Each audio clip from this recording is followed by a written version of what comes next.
Hi, I'm Renee Estabrooks, Environmental Coordinator with J.D. Irving. Today I'm at St. George Power in front of one of the most distinctive views in Charlotte County. A lot goes on behind this beautiful view, and today I'm going to walk you through how St. George Power manages its day-to-day operations. St. George Power has been part of the landscape since 1902, first as a pulp mill, then as a hydroelectric power generator. The current facility was refurbished in 2004 and today generates up to 15 megawatts of green energy. We work hard to manage our operations responsibly, environmentally, economically, and socially. We are committed to managing for the movement of fish. Our fisheries management plan is a platform for ensuring continuous improvement. As part of this plan, St. George Power works with Fisheries and Oceans Canada and other stakeholders to ensure that the most up-to-date science is applied. There are a number of tools available to facilitate the safe movement of fish through the system. The fish bypass, the overflow through stop log gates, a traction flow for the upstream fishway, head pond levels, and fish-friendly turbines. St. George Power plays a key role in helping New Brunswick meet its green energy strategy by providing up to 15 megawatts of green energy to the NB Power grid. This program also offsets the high cost of power, which helps sustain 130 direct and indirect jobs at the neighboring business Lake Utopia Paper. We use local contractors for maintenance services to our operations. Our goal is to always optimize generation while taking into consideration the environment and the community. It's a 24/7 operation, which means the process is monitored 24 hours per day.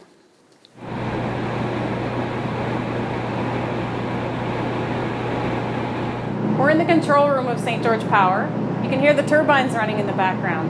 Already we've seen there's a lot of factors taken into account in running those machines. But what happens in the event of a heavy rainfall? With me now is Mike Bugeaud. He's the energy manager of St. George Power. Mike, what steps are taken when heavy rainfall is predicted? Well, actually, Renee, we've been doing a lot of work in this area. As part of our commitment to continuous improvement in our operations, we've been working with consultants to get a better understanding of how heavy rainfall impacts the watershed in the St. George area. Part of that process involves developing a computer model which helps us to predict the water levels. This model takes into consideration several inputs, which incorporates historical data, starting water level conditions, ground conditions, and weather forecasts. These are things that we monitor every day in our operation. Each day, staff at St. George Hydro look at weather forecasts to make operational decisions taking into account historical information. And they have a number of tools available to them.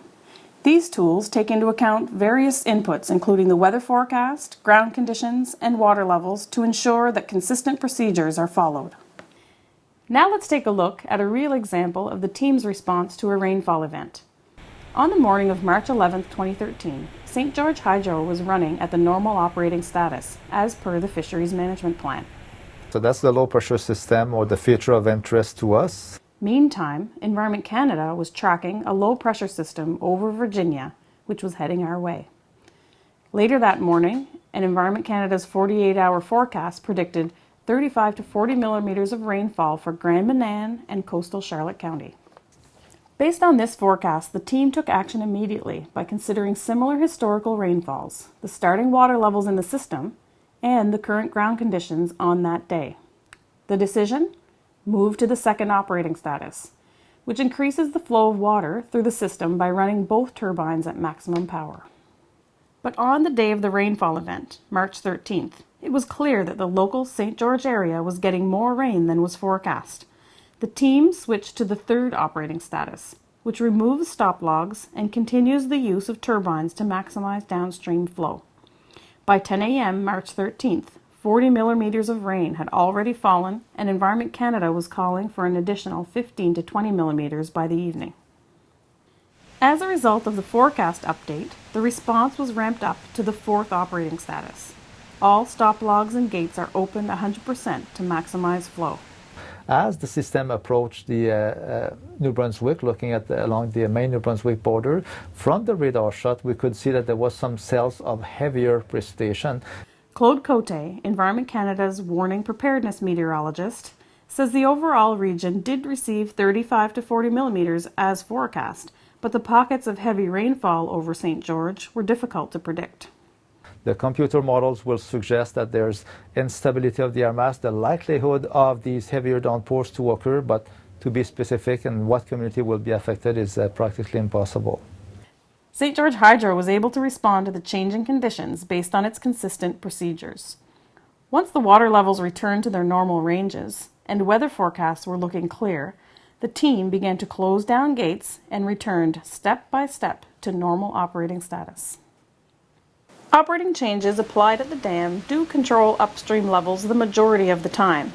However, there are occasions where higher than normal rainfall or spring freshets overcome the watershed in a way that upstream water levels no longer respond to what happens at the dam.